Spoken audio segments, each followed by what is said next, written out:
MS Excel. Financial functions. Sum of the year digits. Welcome to MS Excel Basic Learning Program. In this lesson, we're going to learn sum of years digit method used to calculate the depreciation of a fixed asset.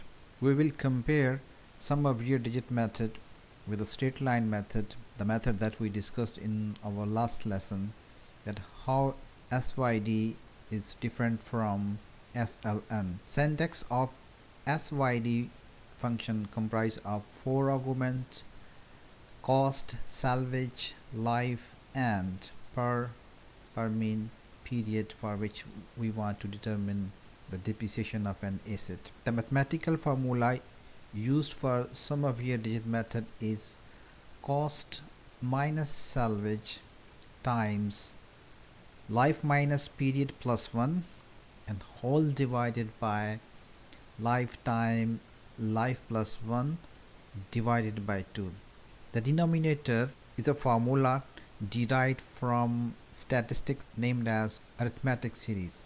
When we apply straight line method to calculate depreciation, we charge a fixed amount of depreciation expense to the profit and loss account every year for the life of fixed asset. If we are using a newly purchased production machine, the capability of a machine to generate revenue is higher in its first year, whereas with the passage of the time the productivity of machine become low, and finally in the last year of its useful life, machine requires too much repair and maintenance and its productivity become very less. Technically, with a higher production and with the higher revenue, we need to charge a higher depreciation expense to profit and loss account, and this goal can be achieved with the help of sum of year digit method to determine the depreciation. Let's have a look at an example that demonstrates the application of sum of year digit method.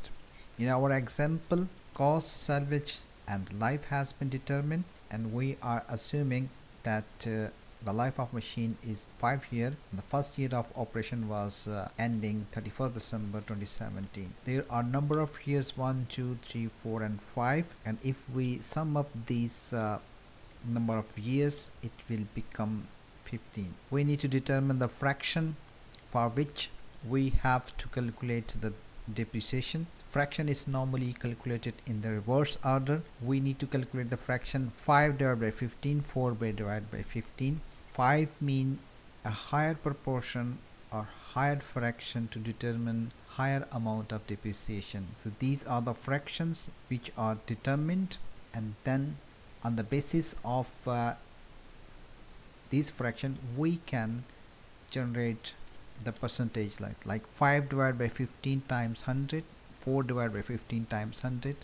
So this is equal to 100%, where our fraction sum must be equal to 1. So in order to calculate the sum of year digit depreciation for first year, we need to deduct salvage value from the cost and multiply by the proportion that we have developed through the sum of year digit method.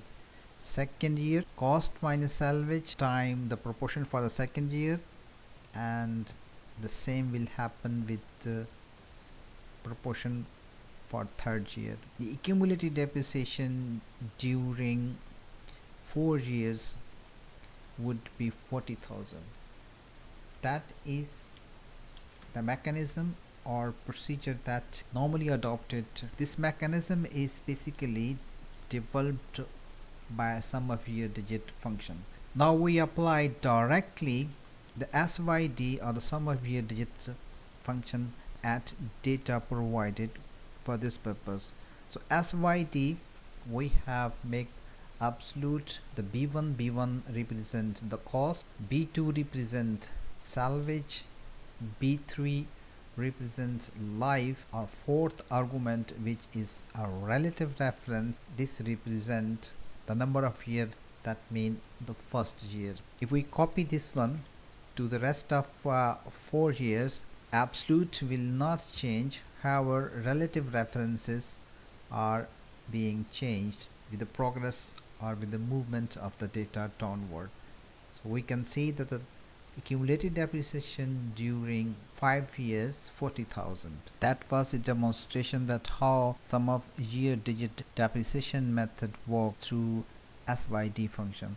Now let's move on to the comparison of sum of year digit method with straight line method. We have two different formulas for two different method of depreciation calculation. Let's have a look on the comparison of these two different functions. For this purpose, we have developed a table. In this table, 5 years and profit before application of the depreciation has been provided for 5 years. The first part is exclusively designed for straight line function, SLN function, where we can determine depreciation on the basis of SLN function. Let's copy the function for the 5 years, and we can see that all 5 years have fixed amount of depreciation that need to be charged to the profit before depreciation. 20,000 minus 8,000, so profit after depreciation is left as 12,500, which is the subtraction of profit before depreciation and depreciation. Let's copy to the rest of 4 years. Corporation tax is 19%, which is applied on the net profit. In this case, let's copy it to the rest of the 4 years.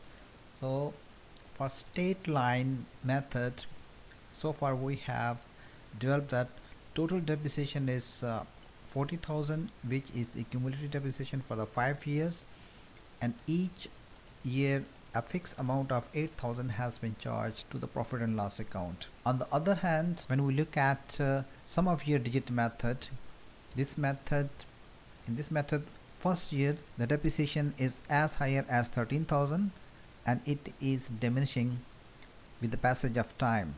10,000, 8,000, 5,000, and last year depreciation of 2,667 has been charged to the profit and loss account. Applying the depreciation to the same phenomena, 20,000 minus 13,000, we are left with profit after depreciation is 7,167. The interesting thing is that you can observe that accumulative depreciation in both cases is 40,000, and profit after depreciation in both cases is same, which is 48,500.